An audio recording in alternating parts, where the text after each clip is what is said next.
Registry অফিসের কড়া নিয়ম আর পরিবারের প্রবল মত উপেক্ষা করে গৌরী কি পারবে বিনোদের হাত ধরতে? গত 5টি পর্বে আমরা দেখেছি প্রতারণা, চোখের জল আর এক অসম লড়াই। আজ চলুন বাকি সব খুঁটিনাটি ভেদ করে আসি। আদেও কি বিনোদ তার ভালোবাসাকে জয় করতে পারবে, নাকি পরিস্থিতি আর ভুল বুঝাবুঝির ঝড়ে তার প্রিয় মানুষটি হারিয়ে যাবে চিরতরে? রহস্য আর আবেগে ঠাসা আমাদের এই সিরিজের সবচাইতে ধামাকা এবং ইমোশনাল পর্বটি মিস করবেন না। তাহলে চলুন আর পেছাল না বাড়িয়ে শুরু করি আমাদের আজকের মুভির এক্সপ্লেনেশন।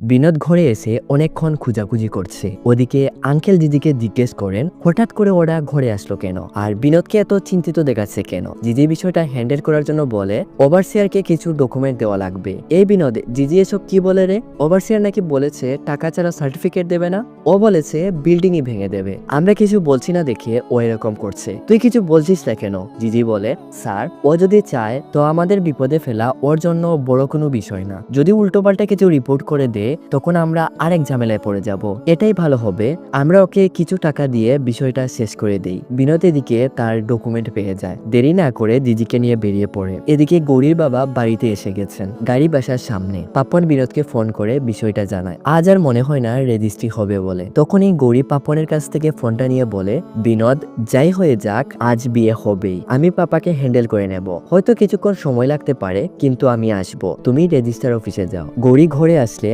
আঙ্কেল তো ভালো করেই বুঝতে পারেন ও বিনোদের সাথে দেখা করতে গিয়েছিল। আঙ্কেল গৌরীকে অনেক গালিগালাজ করেন। মাকে তো বোকা বানিয়েই নিয়েছিস, আমারই ভুল হয়েছে তোকে দুবাই পাঠিয়ে। বিয়ে করার জন্য আবার জামাইও নিয়ে এসেছিস। বাপরে, এবার উনি কানাডাও যাবেন। বয়স হচ্ছে আমাদের, এখন তোর আমাদের সাথে থাকা উচিত ছিল। কিন্তু তুই, আমি ওকে কোন স্বাধীনতা দেইনি বলো? পাপা, একটা সত্যি কথা বলো তো, আমি আজ পর্যন্ত কি নিজে থেকে কোনো ডিসিশন নিয়েছি?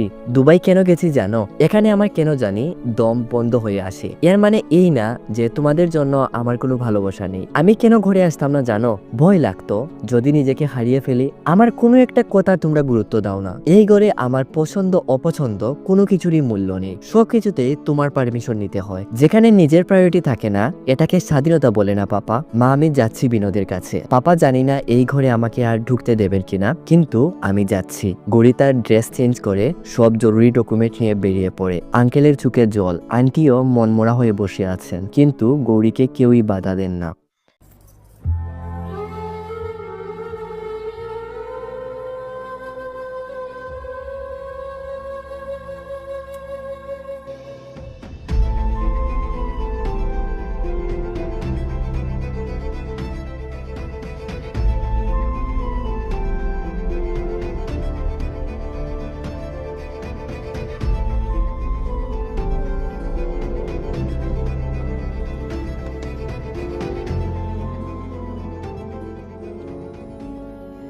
গৌরী অনেক কষ্ট পায়, কিন্তু এছাড়া যে আর কিছু তার করারও নেই। এদিকে গৌরীর দেরি হচ্ছে দেখে এরা দুজন ওভারসিয়ারের অফিসে আসে। জিজি আন্টির সাথে কথা বলে জানতে পারে সাইন তো উনি দিয়ে দেবেন, কিন্তু 25,000 টাকা লাগবে। বিনোদ তো ভীষণ রেগে যায়, আন্টির সাথে কথা বলতে যায়। স্যার, 1 মিনিট, উনার সাথে আপনি ভালো করে কথা বলেননি দেখে উনি এমনিতেই রেগে আছেন। এখন যদি আপনি আবার রাগারাগি করেন তো সমস্যা হতে পারে। দেখি শর্ত।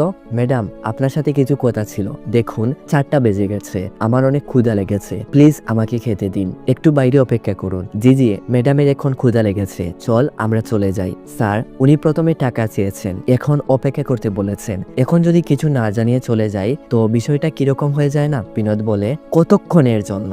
আপনি ওনাকে খাওয়ার জন্য তো সময় দিন। এদিকে পাপন গৌরীকে নিয়ে রেজিস্টার অফিস বসে আছে, বারবার কল করছে। অনেকক্ষণ সময় এভাবে চলে যায়। এদিকে জিজি এটা লক্ষ্য করে আন্টি খাওয়া দাওয়া শেষ করে ইচ্ছে করে দেরি করছে, ফোনে রিল দেখছে, কিন্তু তাদের ডাকছে না। বিনোদ তখন তার ফোনটা ভিডিও রেকর্ডিং এ ফেলে পকেটে রাখে। স্যার, ভেতরে গিয়ে কোনো উল্টোপাল্টা কিছু করবেন না। ম্যাডাম, খাওয়া যদি শেষ হয়ে থাকে তো আসবো কি? বিনোদ পুরো চেঞ্জ হয়ে যায়। এমন এমন ভাবভঙ্গি করে কথা বলছিল, ওর মতো যেন সহজ সরল মানুষ এই পৃথিবীতেই নেই। উনার সব ভেতরের কথা বের করিয়ে নিয়ে আসে। কত টাকা, কিসের জন্য উনি তার কাছ থেকে টাকা নিচ্ছেন। সবকিছু রেকর্ড হয়ে গেলে বিনোদ বলে ভিডিওটা ভালোই রেকর্ড হয়েছে রে জিজি, ফুল এইচডিতে। এটা তো আমরা যে কাউকে পাঠাতে পারি, পুলিশ অফিসকে, যে কোনো ডিপার্টমেন্টকে আর মিডিয়াকে দিলে তো জমে যাবে। এটা কি জিজি? চিন্তা করবেন না ম্যাডাম, আপনার যখন সময় হবে রিপোর্টে একটা সাইন করে দেবেন, আমি এসে নিয়ে যাব।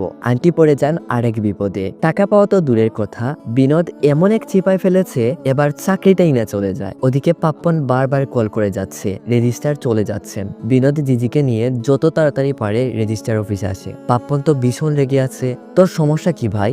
1 ঘন্টা ধরে আমরা তোর জন্য অপেক্ষা করছি। আরে ভাই, ট্রাফিকে ফেসে গিয়েছিলাম। আরে চলো চলো, দেরি হয়ে যাচ্ছে। পাপ্পন বলে 5টা বেজে গেছে। লিসি উনাকে রিকোয়েস্ট করতে গেছে, মনে হয় না আজ আর রেজিস্টার হবে বলে। এদিকে গৌরী অসহায়ের মতো বসে আছে। বিনোদ গৌরীকে গিয়ে সরি বলে, আমি ফেসে গিয়েছিলাম ইয়ার, বুঝতেই পারিনি এত যে লেট হয়ে যাবে। তখনই লিসি এসে বলে, স্যার আরো কিছুক্ষণ সময় থাকবেন, তোমরা তাড়াতাড়ি আসো।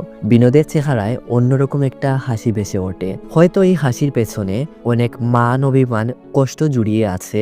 যাই হোক, এই হাসিটার কিন্তু অনেক মূল্যবান। আসো গৌরী।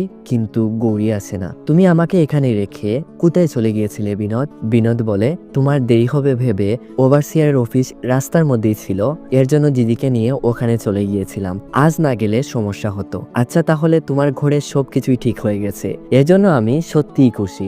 বিনোদ, তোমাকে বিশ্বাস করে আমার মা বাবাকে ছেড়ে এখানে এসেছিলাম। জানি না আর কখনো তাদের কাছে ফেরত যেতে পারবো কিনা। আমি আজ এটা বুঝে গেছি, ওভারসিয়ার আর ঘরের কাজের পর লাস্টে যে নামটা আছে ওটাই আমি। তোমার উপর ভরসা করে আমি এখানে এসেছিলাম, কিন্তু তুমি এলেই না। আমরা বিয়ে করার প্ল্যান করলাম, কানাডা যাওয়ার জন্য রেডি ছিলাম। ঘরে এত কিছু সহ্য করেছি শুধু তোমার জন্য। কিন্তু বিনোদ, তুমি করেছোটা কি? বিনোদ অনেকক্ষণ ধরে গৌরীর বকবক শুনে যাচ্ছে। যদিও ওর এখানে 100% ভুল, এটা আমিও বুঝতে পারছি, কিন্তু গৌরীরও বিনোদের এই পরিস্থিতিটা বোঝা উচিত ছিল। যাই হোক, বিনোদ রেগেমেগে বলে, আমার জন্য তোমার আর কিছুই করতে হবে না, যা করেছো যথেষ্ট। আর এমনিতেও আমরা আর কানাডা যেতে পারবো না। তোমার গয়না ওই টাকাগুলো দিয়েই ফেরত এনেছিলাম। গৌরী বলে, আমি আর এসব সহ্য করতে পারছি না, অনেক হয়েছে। বিনোদ বলে, তার মানে তুমি কানাডা যাওয়ার জন্যই আমাকে বিয়ে করতে চেয়েছিলে? দুজনেই একজন আরেকজনের উপর মান অভিমান করে বিয়ে তো দূরের কথা, সম্পর্কটাই ভেঙে দেয়। সিন শিফট হয় রেজিস্টার অফিস। বিনোদ জিজি রেজিস্টার পেপারে সাইন করছে, আর এদিকে আমরা দেখি পাপ্পন আর লিসি বিয়েটা করে নিচ্ছে। মানে বিনোদ আর জিজি সাক্ষী হিসেবে সাইন করছে। পাপ্পন ওর মাকে কল করে জানালে আন্টি তো অজ্ঞান হয়ে যান। জানেনই তো, আন্টি কুণ্ডুলি নিয়ে খুবই অ্যাগ্রেসিভ ছিলেন। কুণ্ডুলি তো গুল্লি মারেন। পাপ্পন খ্রিস্টান মেয়েকেই বিয়ে করে ফেললো। উনার ছেলেও যে কখনো এরকম করবে এটা উনি মেনে নিতে পারছিলেন না। পাপ্পনের বিয়েটাও ধুমধাম করে হয়। লিসিকে সবাই টানাটানি করে নাচার জন্য। শেষ পর্যন্ত এটাই দেখার বাকি ছিল।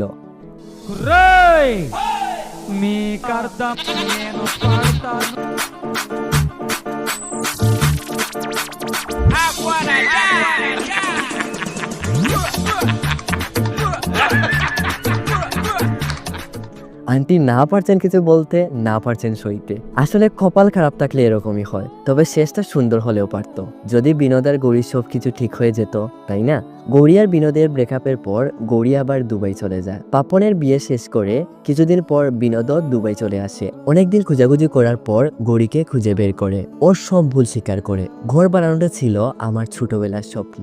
ওই পরিস্থিতিটা এমন ছিল, আমি বুঝতেই পারিনি আমার যে প্রায়োরিটি চেঞ্জ হয়ে যাচ্ছে।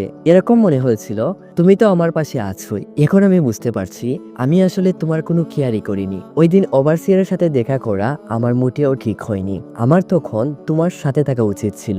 বিনোদর ভুল বারবার স্বীকার করে, কিন্তু গৌরী কোনো কথাই বলছিল না। বিনোদ, তুমি যে এত দূর এই কথাগুলো আমাকে বলার জন্য এসেছো, এর জন্য আমি সত্যিই খুব খুশি। তবে আমার মনে হয় না এই রিলেশন সামনে এগোবে বলে। আচ্ছা, তোমার চাকরির কি হলো?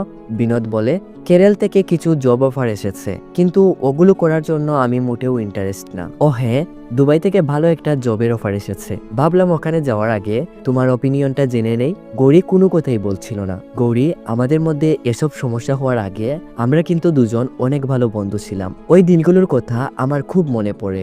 রিলেশনের কথা না হয় বাদই দিলাম, আমরা কি পারি না আগের মতো বন্ধু হয়ে থাকতে? গৌরী প্লিজ।